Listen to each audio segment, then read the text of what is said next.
আসসালামু আলাইকুম। আপনাদের কাছে আমরা দেখাবো কিভাবে ফেসবুকে কাস্টম ইউআরএল তৈরি করবেন এবং আপনার ইউজার নেমটা সেট করবেন।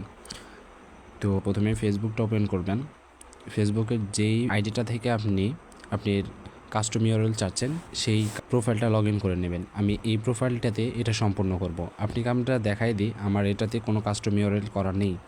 এখানে কিন্তু একটা কপি লিঙ্ক দেখাচ্ছে, এটা হচ্ছে আমার প্রোফাইল লিঙ্ক, কিন্তু আমি এখানে কোনো প্রকার ইউজার নেম সেট করে নিই। তো ইউজার নেম সেট করার জন্য প্রথমে চলে যাবেন থ্রি ডটে, তারপর সেটিংসে যাবেন। সেটিংসে যাওয়ার পরে সেটিংস অ্যান্ড প্রাইভেসি এখানে ক্লিক করবেন। এখানে ক্লিক করার পরে সেটিংসে যাবেন।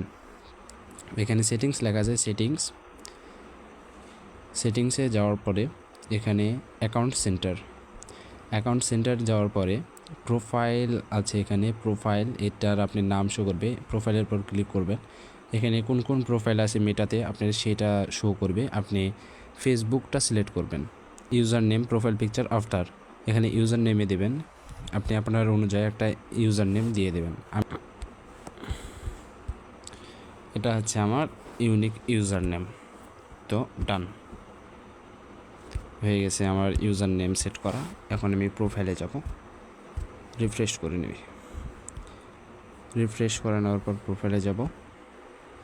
এ তো দেখতে পাচ্ছি এটা কাস্টমাইজ হয়ে গেছে, আমার প্রোফাইল লিঙ্কটা এটা এখন কাস্টমাইজ হয়ে গেছে। এখন ফেসবুক দেওয়ার পরে যদি স্ল্যাশ দিয়ে এমএস জামান 0237 দেওয়া হয় তাহলে আমার ইউজার নেমটা চলে আসবে এবং আমার প্রোফাইলটা সবার কাছে শো করবে।